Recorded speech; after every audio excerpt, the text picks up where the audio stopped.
Hey, welcome to the Puma Podcast. I'm Puma. Yeah, and I'm Tory. Yep. Okay. Yeah. That was really quick. Oh, as you were. That's fine. Okay. Yeah. Ooh. And on the Puma Podcast, we talk about Jesus, life, and everything in between, friends. Yes, we do. Everything in between. Yeah, that was really quick. It was yeah. quick. Are you okay today? Yeah. Oh, yeah, okay. No, yeah, I'm good. Yeah. Are you good? It's yeah. So, we're talking. There's a story we wanted to share, right? I want to share it. Yeah. Yeah. Why not? So we're in 1 Corinthians 13, looking at what the Apostle Yes, Paul sir. shared about love and our real love series, and wanted to share a story introducing our topic today. Back when I was in college, back home, we used to play softball. Oh, I got a better story. I think I know where you're going with this. On this topic of 1 Corinthians 13, I think my story fits better. So, Well, listen, I want to share my story. Yeah, but mine's better.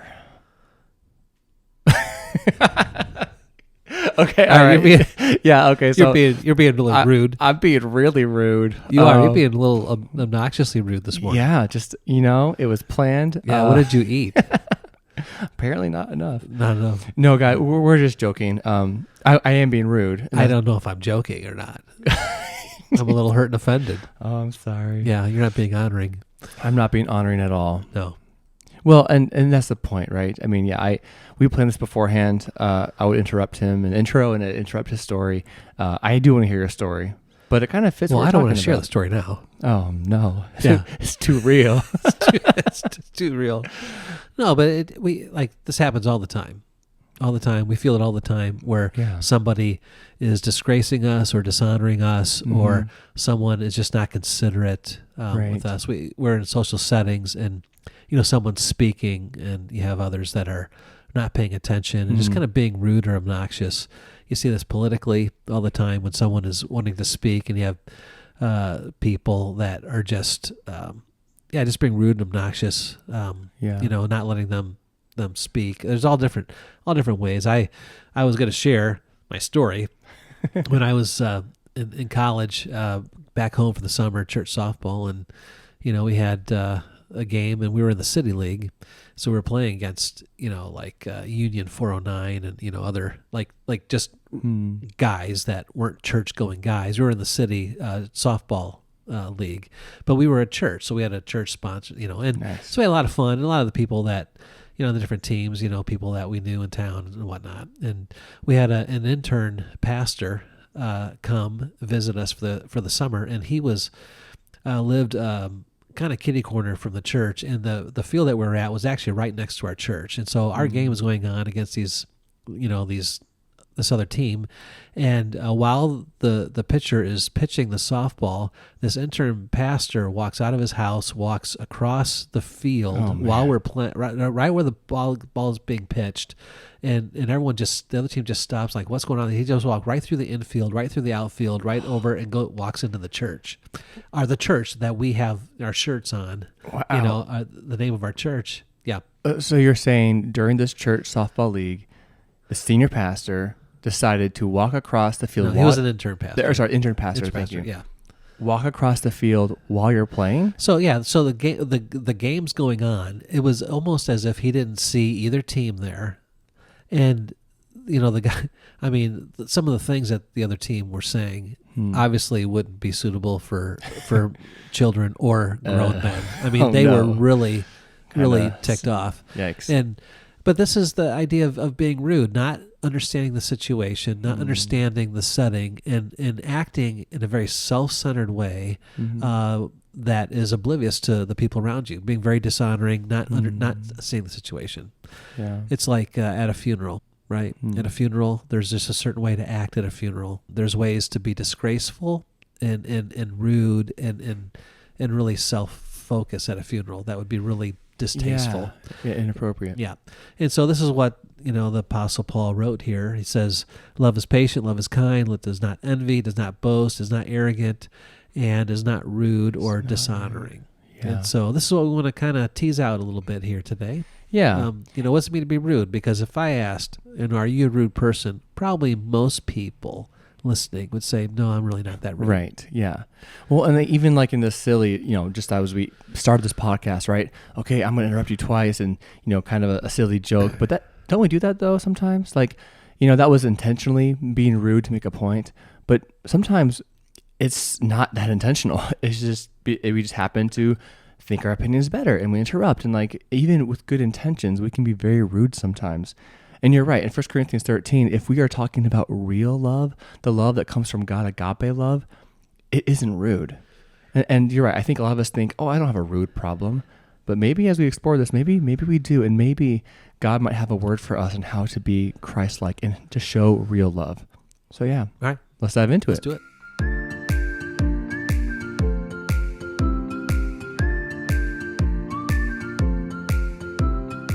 Okay, Puma.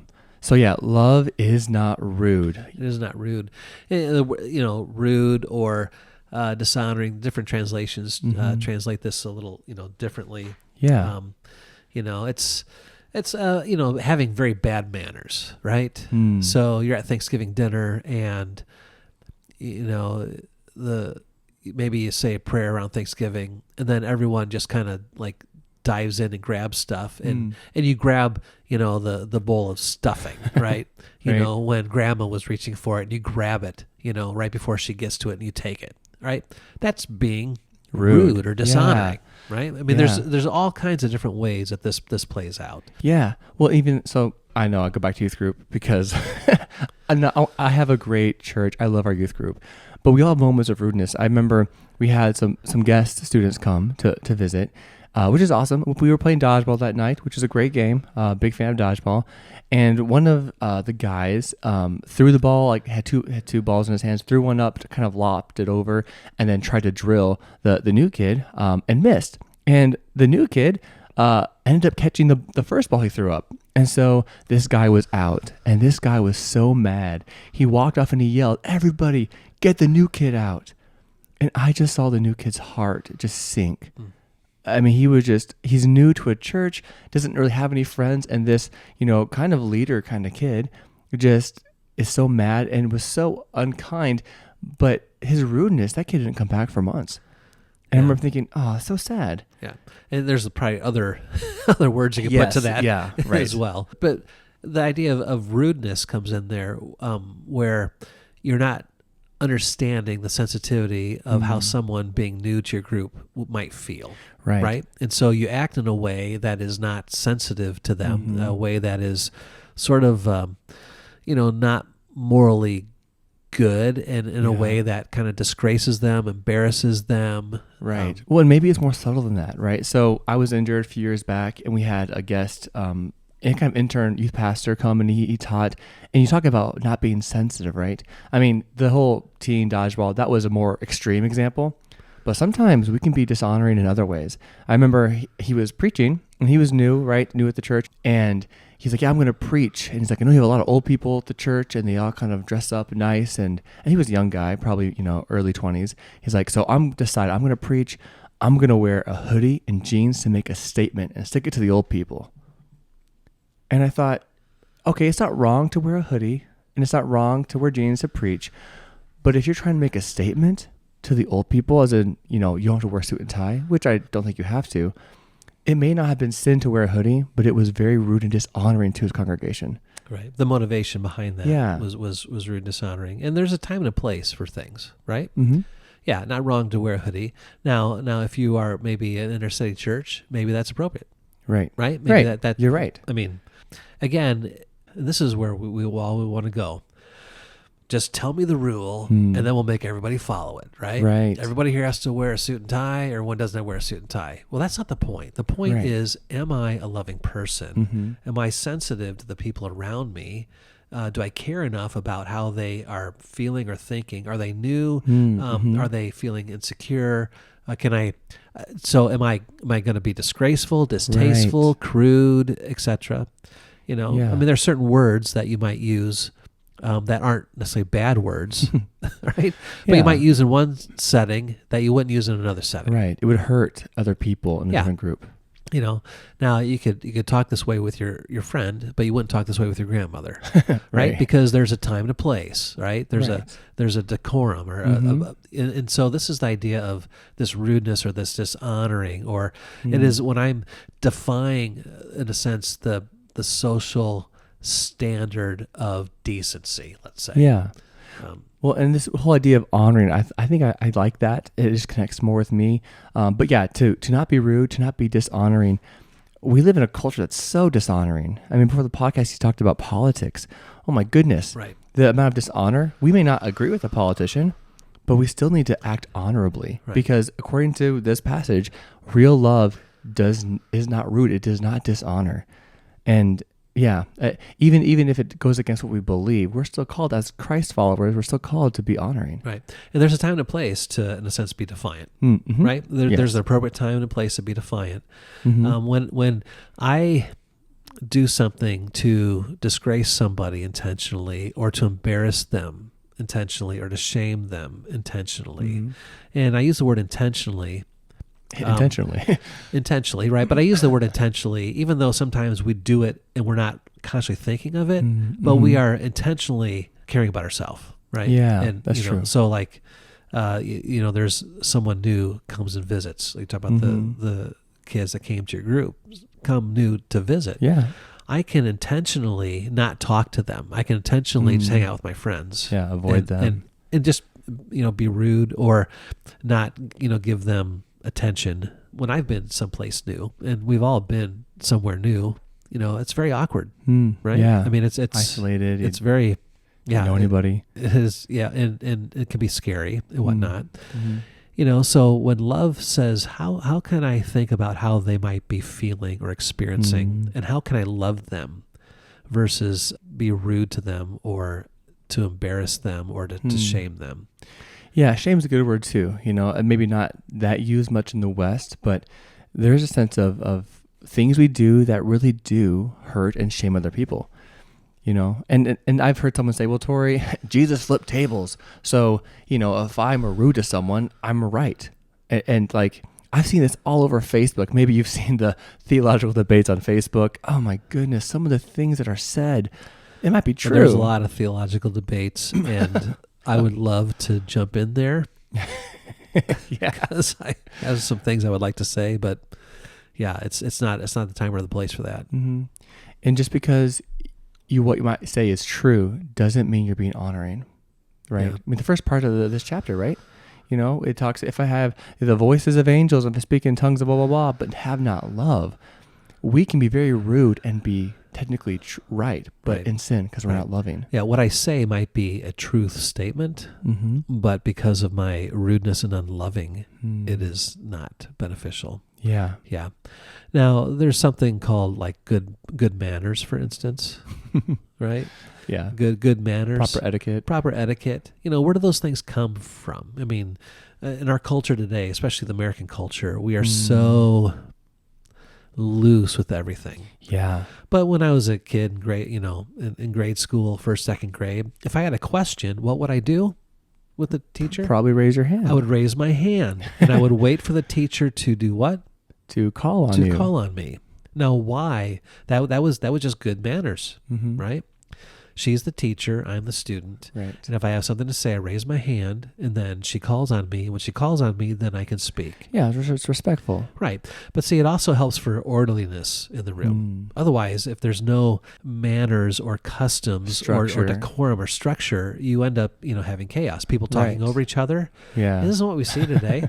We see people talking over each other, through each other, around each other. We have no communication, no understanding. Right. No one is being blessed or benefited, often in social settings where people are just going every direction out they of want. Control. Yeah. But even in classes today, when people don't follow, so it's not like we got to follow this social norm, right? But these social norms or cues are there to really help the group move forward together. Yeah. Right. And so if I can help with that and not be rude, not be bad mannered, let's say, have good manners, be considerate of whoever's speaking, let's say, and listen and take your turn. To respect authority would to do that. We'll have a question about that too, because that's a good point. We are called to not be rude, to be honorable, to act, in a way that shows honor. But what about the people who don't deserve it? I mean, really, what about the friend who is just a complete jerk and they're so rude to us? We don't have to be rude back, but do we have to show honor? I mean, because the idea here is an action. I mean, this word is used twice in this book, to act honorably, to not be rude. Yeah. What about people like that? Well, didn't God say that we don't have to love if the context is different? Right? Is that what God said? We don't have to love if the people are jerks. Right? That's exactly what God said, right? Is that what God said? No. We don't. Yeah, see, love is not about the context, or it's not about, the situation. It is who I am. Am I being loving, regardless of the context, regardless of the situation, regardless of the person? Just because someone is acting dishonorably or someone is acting sinfully does not excuse me to not love them. Interesting, yeah. So we look at Jesus. I mean, we go back to Jesus as our model, our standard, right? Just because people around him, and I mean, the statement on the cross, Father, forgive them, they don't know what they're doing, is such a convicting statement. And they were extremely rude to Jesus. Because he is acting in love, regardless of the cost or the consequences, regardless of the situation, regardless of the context. And so we are never excused to be rude, to be disgraceful, to be intentionally to embarrass or to shame others. That's never appropriate. That is not this kind of agape love that the Apostle Paul is writing about. That's reflected in the life of Jesus, the heart of Jesus. Yeah. There's no conditions in this verse. Right. Like, well, don't be rude if they're also, not being rude. If they're being rude, I should be rude back. Right? Yeah. I mean, this is how we often think, Right. Well, they're being rude, so I can be rude. Right. Cause and effect, right? If they're talking over me, then I can talk over them. Yeah. Yeah, that's unfortunate, but you're right. That we tend to match, if not go overboard. If someone's mean to me, I mean, what if that new kid, right, said to the other kid that got, the ball that he caught, and as he's walking away off, serves you right. I mean, he could have been rude back. Right. And I think it's challenging because it is true. I am tempted to react and treat people the way I'm treated. But for the Christ follower, again, to really love the way God has called us to, we are to act honorably and to not be rude regardless if we agree with the person, regardless if they're nice to us, regardless if we're at church or we're at work, at school, at our job. We are called to be people who are not rude, because people who love God's way aren't. They just aren't. Right. And I think that's a cool challenge. So Puma, what's a good application question for us today? Yeah, well, we're thinking about, application questions. Again, when I enter like a room or with a group of people, do I actually think about how the group or the situation, people are feeling, experiencing, and how I can be a help to that. So to be rude is I'm not a help. I'm not a loving help to this group or to this person. Mm-hmm. How can I honor them despite them? Right. How can I show good manners, let's say, in this situation? With someone in authority over me, or maybe someone who is less advantaged than me, a situation where someone maybe has less understanding than I have, that I can still treat them with respect, and dignity, and not be rude. So again, it's always this idea of being rude or dishonoring has so many different ways that we can express this unlovingness. Yeah, right. You're right. There's so many nuances to this particular, command to not be rude, to act honorably, really. And whether it's being observant enough to know the needs of the group, I'm probably, if I am aware this person, has not that I just smoke or drink, but if I know they have a drinking or smoking issue, to not be rude or to hurt them, I'm going to choose not to talk about those topics, to not do it in front of them. Right.